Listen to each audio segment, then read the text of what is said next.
E aí, pessoal, tudo bem com vocês? Esse vídeo está sendo patrocinado pelo José Maria, que está curtindo as férias dele e não pôde comparecer na aula. Tá num lugar ruim pra caramba que não tem sinal de internet lá na praia dele. É, eu quero, patrocinado por ele, então, tratar um assunto que eu acho super interessante e que pelo menos três de vocês estão passando no momento. Que é como que você se comporta numa fase de desinvestimento da empresa. O que é fase de desinvestimento? É quando uma empresa está literalmente parando com suas atividades. Por quê? Porque quando a gente está na vida corporativa, a gente fica meio cegado. Por que a gente fica meio cegado? Porque a gente acha que a gente tem o privilégio de ter emprego, porque o nosso chefe gosta de nós. Então eu quero primeiro desmontar isso com vocês, porque isso não é necessariamente verdade. A gente vem de uma economia de latifúndio em que a gente tende a achar que o trabalho, que ter emprego é um grande privilégio. E a nossa língua, quando a gente vai falar do dinheiro que nos é pago pela remuneração do nosso trabalho, a nossa língua, o idioma português, ele é muito ingrato, porque quando a gente vai falar do nosso salário, a gente fala eu ganho muito e eu ganho pouco. E na verdade você não ganha nada, porque você trabalha pelo que você faz. Então a gente está acostumado a falar assim, você ganha bem no seu emprego, e na verdade ninguém ganha no emprego, as pessoas recebem. Então, quando a gente vai para o idioma inglês, por exemplo, eles têm uma maneira diferente de falar que eles ganham bem ou que eles ganham mal. Eles têm o verbo earn. O verbo earn significa, entre aspas, ganhar, do jeito que a gente está acostumado, só que ele significa receber algo que você merece. Você trabalhou, você fez por merecer, você deve receber aquela remuneração. E enquanto a gente fala ganhar dinheiro, eu preciso pensar num jeito de ganhar dinheiro. Em inglês você vai pensar em outras formas de dizer isso, como por exemplo make money. E make significa literalmente fazer. Bom, aí você fala, não, mas dinheiro não se faz. É claro que se faz. Todo trabalho, ele só é feito porque você tem estímulo para que ele seja feito. E o estímulo para que ele seja feito é que ele dê lucro. Então, a Lari ela só faz brigadeiro aqui porque a Márcia vende. E para Márcia é uma boa atividade ocupacional para ela sair para conhecer pessoas, para que pessoas saibam do problema que ela tem e possam incluí-la na sociedade. E nesse meio tempo, ela vai lá e vende um brigadeiro que todo mundo sabe fazer porque é fácil, mas todo mundo tem preguiça de fazer. Cada um tem que se dedicar à sua especialidade. Se o meu trabalho está me dando, sei lá, R$ 100 por hora, por que eu vou gastar 2 horas fazendo um brigadeiro? É simplesmente porque eu vou economizar R$ 1 a cada 2,50 fazendo o meu próprio brigadeiro. Então tem coisas que a gente aprende a fazer, tem coisas que a gente sabe fazer, mas a gente simplesmente não faz porque não vale a pena, porque a remuneração por ele não é boa o suficiente. Se você se dedicou a aprender alguma coisa que remunera muito mais, você não deveria perder tempo, a menos que você goste muito de fazer brigadeiro. A menos que você tenha tesão de fazer brigadeiro, você não deveria se dedicar à atividade de fazer e vender se você tem uma outra atividade que te remunera muito melhor do que isso. Deveria ter um vídeo no canal aqui de hacks da vida, né? De como que você tem que ver o cozinhar na sua vida. Deveria ter um vídeo nesse canal, entre muitos outros que deveriam existir e que eu nunca fiz, em que a gente falaria sobre como seria legal que a gente fosse upando a nossa vida e no meio do caminho de upar a nossa vida, a gente visse culinária como uma real life skill, igual no Black Desert, porque muitos de vocês me conhecem de lá. Quando você começa a sua carreira, quanto que você está ganhando? 1.200, R$ 2.000 por mês? Você não tem muita grana e se você for ver a sua remuneração por hora, ela é muito baixa. Então, se você aprender a cozinhar com o mínimo de tempo possível, mas com o máximo de economia possível, você consegue aumentar o seu salário, aumentar os seus rendimentos, fazer grandes economias e planejar melhor a sua vida. Por quê? Porque você pode por dia economizar aí uns 10, 15, R$ 20 só com comida, porque você aprendeu a cozinhar e otimizar o seu tempo na cozinha e baratear o custo. Aí depois você começa a ganhar 10, 15 mil, E quando você vai ver, para você ganhar 10, 15 mil, você tem que ver quanto que está o seu rendimento por hora. Ele é muito alto. E aí está na hora de você parar de cozinhar, a menos que você goste, a menos que você veja como um hobby. Então, o seu projeto de vida deveria ser, por exemplo, cozinhar para economizar grana por um certo tempo. Aprenda a fazer receitas baratas, aprenda a fazer receitas nutritivas, saudáveis, que te economizem tempo e que te economizem dinheiro. Até o momento em que você não precisar mais, até que essa life skill não for mais o que dá mais grana para você. Estão entendendo mais ou menos o raciocínio? Enfim, quando a gente para pensar no porquê que você tem um emprego, eu desviei o assunto, mas agora a gente retoma. Por que você tem um emprego? Você tem um emprego porque o seu chefe é legal, porque o seu chefe gosta de você. Isso é a nossa cultura brasileira e a nossa cultura ela tá meio bugada. E você deveria responder o seguinte: eu tenho emprego porque a sociedade precisa daquilo que eu faço. Aí você fala assim: ah, Fausto, mas aqui eu não sei fazer nada. É difícil jogar bem, falar e pensar sem script no que eu vou falar. Então aqui a gente vai ter várias e muitas nubices. Aí você fala assim: Fausto, mas aqui na verdade, cara, eu não sei fazer nada, eu só sei, sei lá, fazer pão, colocar pão no forno, isso qualquer um faz. E aí eu tenho o privilégio de trabalhar nessa padaria aqui, porque o português da padaria ele gosta muito de mim. Você está errado. Você só tem trabalhado, você só tem um emprego na padaria porque as pessoas comem pão. E é porque as pessoas comem pão e é porque as pessoas compram pão que você tem esse pão na padaria, não é porque o seu chefe gosta de você. O seu chefe ele também gosta de várias outras pessoas e não são todas essas pessoas que estão lá tendo o privilégio de fazer o pão. É, Quando eu vejo pessoas mais júnior que estão no começo da carreira e eu pergunto qual que é a maior preocupação que você tem no seu trabalho, no seu emprego, é fazer o meu chefe gostar de mim e deixar as pessoas satisfeitas com o meu trabalho. E isso daqui é errado, porque não é o seu chefe que te dá o privilégio de permanecer lá. Eu estou sendo repetitivo de propósito mesmo. Se você trabalha num estacionamento como cobrador de vaga de estacionamento e o seu trabalho é só passar o cartão lá da pessoa que ficou determinada quantidade de horas parado lá no estacionamento. Você não tá lá porque o seu chefe gosta de você e te permite ficar num trabalho que você tem que fazer muito pouco, ganhando muito pouco, mas fazendo muito pouco porque seu trabalho é de boa e você fica vendo o jogo enquanto você trabalha e é por isso que você gosta, porque você fica no Zap Zap enquanto você trabalha, então você acha que você tem muita sorte porque apesar de fazer pouco você ganha bem. Então desculpa, você não ganha porra nenhuma, você tá vendendo o seu tempo.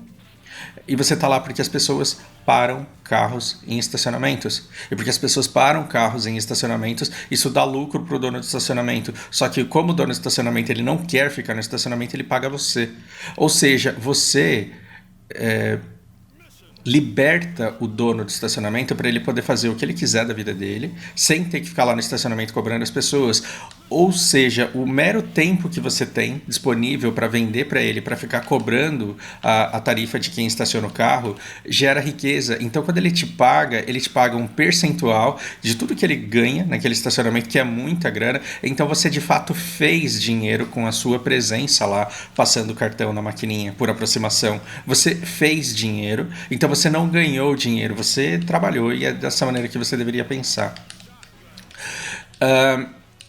Logo, se você parar para pensar que os trabalhos eles só existem porque dão dinheiro, você entende porque ninguém mais trabalha como atendente de locadora de vídeo.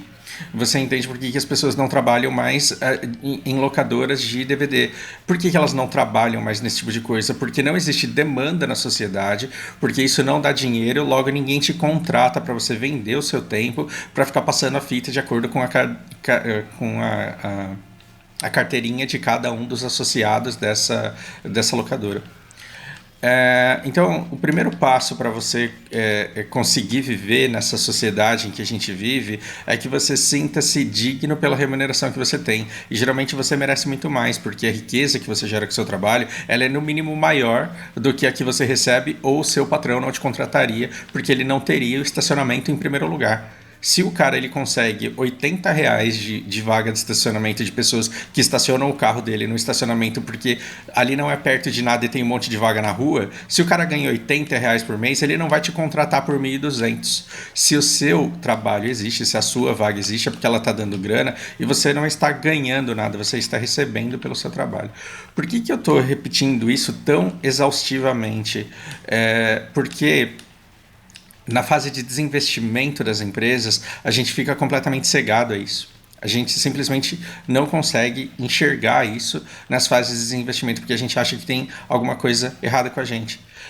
E nas fases de desinvestimento não tem absolutamente nada errado com a gente. A única coisa que tem nessas fases... Eu tô sem bomba? Não, eu tenho bomba. Por que eu não tô soltando? A única coisa que tem de errado nas fases de desinvestimento é que aquilo que dava dinheiro antes não dá mais. Por que eu consigo falar com vocês sobre isso com uma certa propriedade? Porque o Japão é diferente da economia brasileira, que é um caminhão que de vez em quando ele para e fica lá. A economia do Japão é como se fosse uma bicicleta. Se ela parar de pedalar, ela cai. E ela vive caindo, ela vive parando. A máquina econômica do Japão ela é muito grande, então uma desaceleração na economia geralmente causa uma grande recessão. Então é como se as empresas elas tivessem dois botões, o de extremamente atarefadas, sem dar conta do trabalho que tem, desesperadas por mão de obra porque não conseguem encontrar em lugar nenhum. E o outro é, meu Deus, como é que a gente vai mandar tanta gente embora sem impactar a imagem da empresa? São esses os dois estados que existem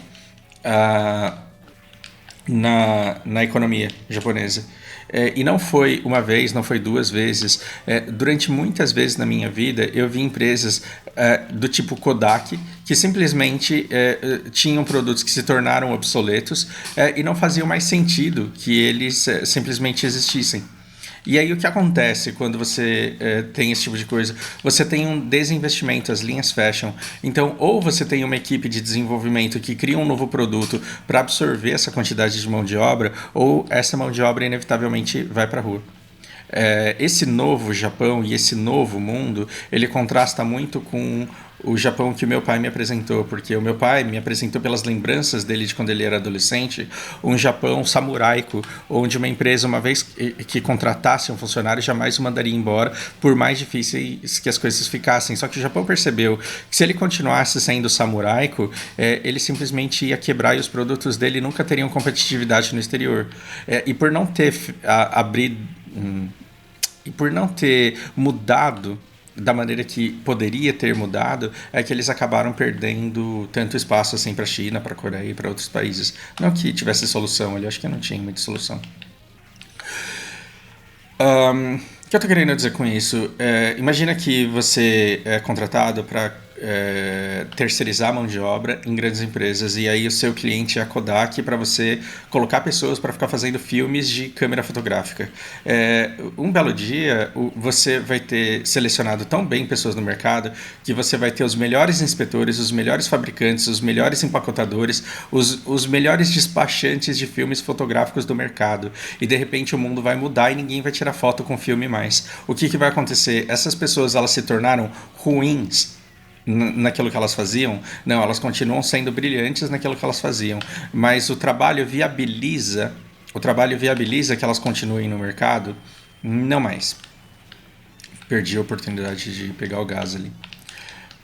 O mercado não viabiliza mais a continuidade delas e aí elas vão ter que fazer outra coisa. Então, eu sou de uma época em que eu trabalhei numa empresa que ficava fazendo rolinhos de toner de impressora. Numa época em que as pessoas estavam deixando de usar a impressora porque a gente passou por uma fase de digitalização. Você não encontra arquivos em grandes empresas, mas é tudo digital. Então, as empresas que imprimiam 2.000, 5.000, 10.000 páginas de documento por dia começaram a ter tudo isso online. E o que houve? Houve uma tremenda desaceleração nesse mercado de toners. Outra coisa, teve uma época em que eu trabalhava contratando pessoas para fazerem pintura de carros da Suzuki. E pintura não é uma coisa que qualquer um faz. Quem pinta sabe, quem pinta com equipamento profissional sabe que o negócio não é para qualquer um, que você precisa ter um certo dom para fazer isso. chegou uma época em que eu tinha a nata dos pintores da cidade onde eu morava. Porque eram caras todos de muito talento, que pintavam muito bem, que davam muita perda, que davam pouquíssimo retrabalho. E aí a Honda estava colocando no mercado dela os sensacionais robôs de pintura. E o robô de pintura, ele pintava com um pintor regular, um pintor mediano, ele ia dar uns 17% de retrabalho, mais ou menos. Os pintores de elite, eles davam alguma coisa entre 2 e 5% de retrabalho. Isso é muito pouco. E por que é muito pouco? Porque dá muito lucro para a empresa que a peça não tenha que voltar para o lugar de onde ela veio para fazer retoque. E o robô, ele dava praticamente 0% de retrabalho. Praticamente 0% de trabalho. Foi um robô barato? Não. Esse robô custou uma fortuna. Ele foi desenvolvido por muitos anos, levou muita grana. E o que o japonês queria não era desempregar os pintores, e o que a Honda queria não é que os pintores morressem de fome.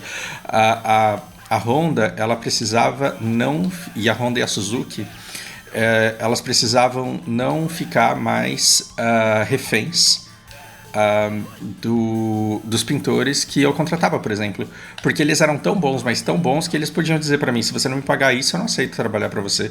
Isso acontecia o tempo inteiro. E as grandes fábricas, as grandes montadoras, elas roubavam profissionais uma das outras, assim como as empresas de TI estão fazendo hoje. Quando você ganha, não, eu pago 5 mil a mais, vem trabalhar comigo. E você meio que não tem como fazer retenção. Para não ficar refém da mão de obra dessas pessoas, o que acontecia? Eles investiram nesse robô.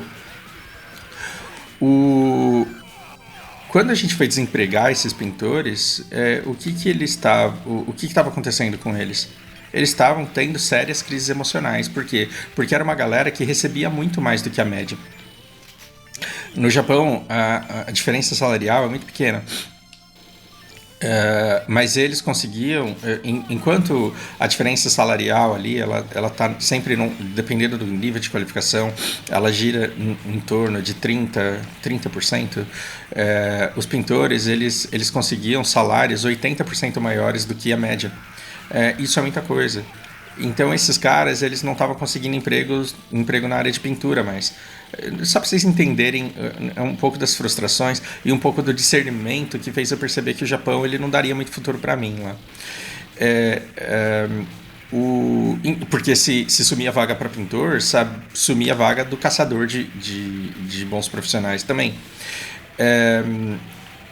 Então era uma questão de tempo até que o meu emprego sumisse, como de fato sumiu. Não é que ele tenha sumido, ele deixou de ser bem remunerado como ele era no começo, na época em que eu trabalhava. E aí, quando eu estava tentando animar pessoas que estavam muito emocionalmente abaladas, o que eu conversava com elas? Vocês, em primeiro lugar, precisam parar de se sentir culpados. Porque vocês se sentem culpados por terem fracassado no trabalho de vocês, por um dia terem ganhado 1.800, 2.300 a hora e agora estarem indo para um salário de 1.200, ou seja, perdendo metade do rendimento para trabalhar numa outra coisa que não é aquilo a que vocês se dedicaram, que se especializaram. Existia, nessa época em que Honda e Suzuki estavam com os robôs de pintura, porque a Toyota já tinha, existia nessa época empresas de pintura que não tinham os milhões que essas empresas tiveram para investir em robôs. Sim, existia vaga para pintor, é claro que existia, mas essas vagas não eram abundantes como haviam sido um dia, e elas também não remuneravam também como remuneraram um dia, porque afinal de contas eram de empresas menores, de menor porte, de menor poder.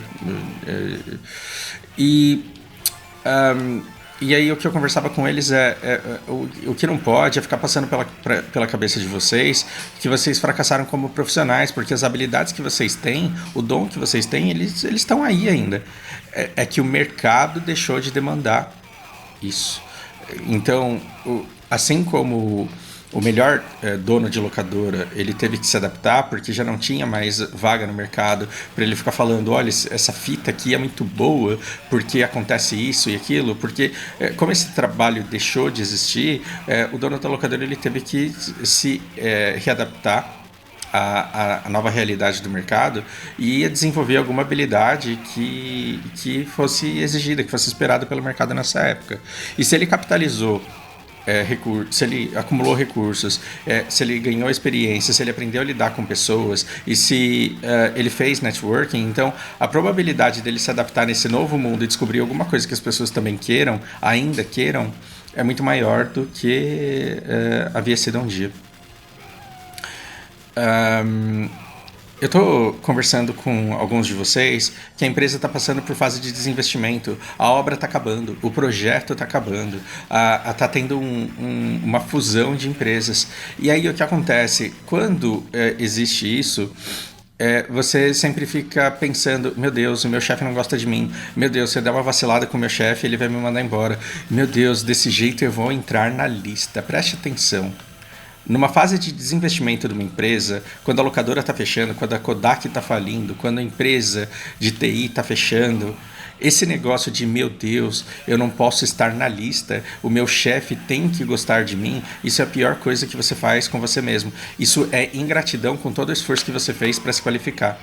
Você deve todos os dias lembrar, eu sou qualificado, eu tenho capacidade, só que eu estou numa empresa que não demanda mais trabalho porque ela não é viável mais no mercado de hoje.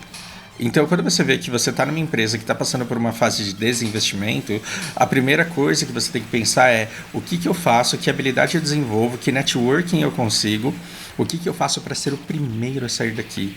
A sua mentalidade não tem que ser eu quero ser o último a ficar, porque eu quero provar que eu sou o mais forte, o mais resiliente, eu sou o mais pica grossa, eu sou o mais dedicado, o mais que o chefe gosta. Você não tá num... Cara, esqueci a modalidade do jogo agora. De tanto que eu não jogo mais.